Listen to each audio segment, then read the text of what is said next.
Hello दोस्तों, नमस्कार। आपके अपने यूट्यूब चैनल एजुकेशन मस्ती में आपका फिर से स्वागत है। तो आज मैं लेकर आया हूँ आपके लिए टॉप 5 सवाल जनसंख्या से रिलेटेड, यानी जब जनसंख्या बढ़ती है और जब जनसंख्या घटती है तो ऐसे टाइप के सवाल को हम कैसे सॉल्व करेंगे, इस वीडियो में हम लोग जानेंगे। इससे पहले कि आप हमारे चैनल पर नए हैं, आप हमारे चैनल को सब्सक्राइब करिए और बेल आइकन को जरूर दबाइए ताकि पल पल का अपडेट आपको मिलता रहे। तो चलिए दोस्तों, शुरू करते हैं। हमारा पहला सवाल है, यदि एक शहर की जनसंख्या 64,000 है और यह 10% प्रति वर्ष की दर से बढ़ती है तो 3 वर्ष बाद शहर की जनसंख्या क्या होगी। तो हमारा शहर की जनसंख्या पहले कितना दिया हुआ है, 64,000। ठीक है, 64,000 हमारी जनसंख्या दी हुई है और 10% का फ्रैक्शन वैल्यू हमारा होता है 1/10। जब भी परसेंटेज बढ़े तो उसमें क्या करना है, हर को हम हमेशा अंश में जोड़ देते हैं, और जब परसेंटेज घटती है तो हम क्या करते हैं, हर में अंश को घटा देते हैं। हमेशा अंश को घटाना और जोड़ना है, ठीक है। और हर जो होता है हमारा टोटल वैल्यू होता है, इस बात को आप याद रखिएगा। इसी में हम आपको एक और अप्रोच क्या हो सकता है वो भी बताएंगे, तो आप हमारे वीडियो में एंड तक बने रहिए। तो 10% का वैल्यू हमारा हो गया फ्रैक्शन वैल्यू 1/10। अब जनसंख्या जो है प्रति वर्ष 10% बढ़ जाती है, तो अगर आज जनसंख्या 64,000 है तो अगले साल क्या हो जाएगी जनसंख्या, 64,000 का 11/10। नेक्स्ट अगले साल क्या हो जाएगी, 64,000 का 11/10। और नेक्स्ट अगले साल क्या हो जाएगी, नेक्स्ट अगले साल क्या हो जाएगी, 11/10। ठीक है, अब इसे सॉल्व कर लेंगे। 0 से 0 कैंसिल आउट हो जाएगा, तो हमारा क्या आ जाएगा, 64 मल्टीप्लाई 11 इंटू 11 इंटू 11। इसे आप सॉल्व करिएगा तो आ जाएगा 64 मल्टीप्लाई 1331, और इसे सॉल्व करने के बाद आपका आंसर आ जाएगा 85184, यानी बी ऑप्शन हमारा सही आंसर हो जाएगा। इसका एक और अप्रोच क्या हो सकता है दोस्तों, चलिए वो भी देखते हैं। आई होप कि ये मेथड आपको समझ में आ गया होगा। तो जैसा कि 10% का वैल्यू हमारा होता है फ्रैक्शन वैल्यू 1/10, तो मान लेते हैं कि जनसंख्या पहले थी 10, अब हो गई 11। फिर अगले साल जितना जनसंख्या आएगा उसका 1/10 थी, अब हो गया 11। फिर क्या करना है, 3 साल के लिए कह रहा है तो 3 बार आपको लिख देना है कि हर साल जो है जनसंख्या 10 से 11 हो जाती है, फिर 10 से 11 हो जाती है, फिर 10 से 11 हो जाती है। तो हमारा टोटल इसको मल्टीप्लाई कर देना है, तो कितना आ जाएगा हमारा 1000, और इसको मल्टीप्लाई करेंगे तो कितना आ जाएगा 1331। अब हमारा जो शुरुआत की जनसंख्या है वो दिया हुआ है, ये हो गया हमारा जो पहले जनसंख्या थी, और ये हमारा हो गया कि 3 साल में 10% बढ़ने के बाद हमारी जनसंख्या कितनी है। तो 1000 का वैल्यू हमारा दिया हुआ है 64,000। तो 1331 का वैल्यू कितना हो जाएगा, तो 3 0 से 3 0 कैंसिल आउट हो गया, तो 1331 का वैल्यू हो जाएगा 1331 मल्टीप्लाई 64, यानी हमारा ऑप्शन बी आंसर आ जाएगा। तो इस मेथड से भी आपको जो अप्रोच अच्छा लगता है उस अप्रोच को आप अप्लाई कर सकते हैं। चलिए नेक्स्ट सवाल देखते हैं। हमारा नेक्स्ट सवाल है, किसी औजार का मूल्य प्रतिवर्ष 20% घटता है तो 3 वर्ष के बाद उस औजार का मूल्य कितना होगा। तो 20% का फ्रैक्शन वैल्यू होता है, 20% का फ्रैक्शन वैल्यू हमारा हो जाएगा 1/5। तो मान लेते हैं कि पहले साल 5 था, फिर 4 हो गया, फिर दूसरे साल 5 था, फिर 4 हो गया, फिर तीसरे साल 5 था और 4 हो गया। इसे मल्टीप्लाई कर दीजिए तो कितना आ जाएगा 125, और ये आ जाएगा 64। तो कितना का डिफरेंस आया, जब प्रति वर्ष मूल्य जो घट रहा है तो घटने के बाद हमारा मूल्य बचा 64 और पहले था 125, तो कितना का अंतर आ जाएगा हमारा 61 का।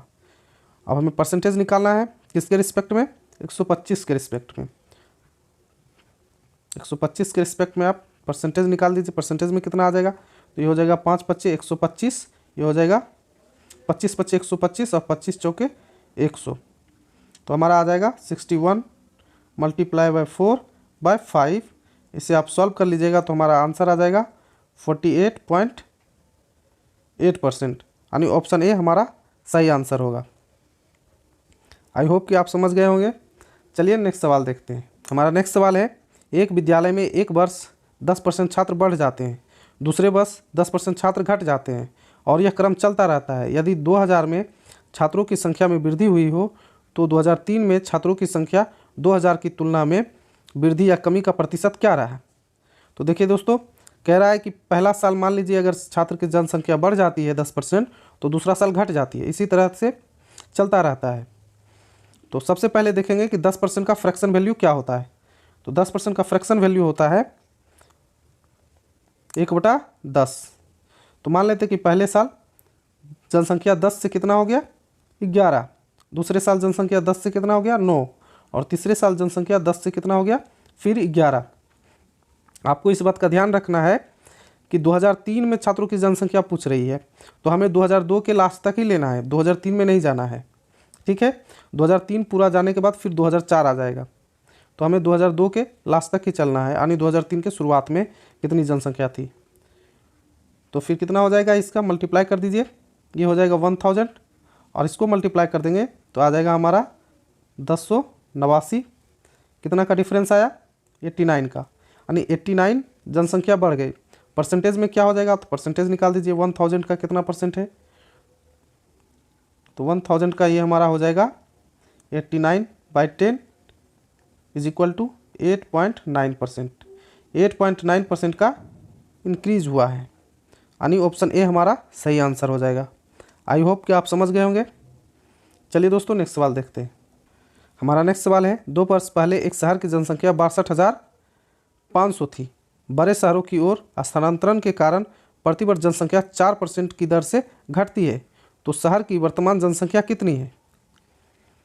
तो 4% का फ्रैक्शन वैल्यू क्या हो जाएगा, 4% का फ्रैक्शन वैल्यू हो जाएगा 1/25। अब जनसंख्या घट रही है, इस बात को आपको ध्यान रखना है। तो जब जनसंख्या घटती है तो हम क्या करते हैं कि हर में अंश को माइनस करते हैं। तो 25 से हो गया पहले साल 24, फिर नेक्स्ट साल 25 से हो गया 24, तो इसको मल्टीप्लाई करेंगे तो कितना आ जाएगा 625, और ये आ जाएगा 576। 625 का वैल्यू हमारे पास दिया हुआ है 62,500, तो कितना आ जाएगा, सॉल्व कर लीजिएगा तो 576 का वैल्यू कितना हो जाएगा, 576 पर 00, यानी ऑप्शन ए हमारा सही आंसर हो जाएगा। चलिए दोस्तों, नेक्स्ट सवाल देखते हैं। हमारा नेक्स्ट सवाल है, एक गांव की जनसंख्या प्रतिवर्ष 25% की दर से बढ़ती है। यदि 3 वर्ष के अंत में गांव की जनसंख्या 10,000 है, तो पहले साल के शुरुआत में गांव की जनसंख्या कितनी थी। तो सबसे पहले देखेंगे 25% का फ्रैक्शन वैल्यू क्या होता है। 25% का फ्रैक्शन वैल्यू हमारा हो जाएगा 1/4। प्रतिवर्ष 25% की दर से बढ़ती है, यानी पहले 4 थी, अब हो गया 5, फिर 4 थी, फिर हो गया दूसरे साल 5, फिर दूसरे साल 4 से हो गया 5। मल्टीप्लाई कर दीजिए, कितना आ जाएगा 164, और ये कितना आ जाएगा 125। तो दिया हुआ है 3 वर्ष के अंत में जनसंख्या क्या है। यदि 3 वर्ष के अंत में गांव की जनसंख्या 10,000 है, तो पहले साल शुरुआत में जनसंख्या कितनी थी। 125 का वैल्यू दिया हुआ है हमारे पास 10,000, तो 64 का वैल्यू निकालना है हमारे पास। 64 का वैल्यू क्या हो जाएगा 10,000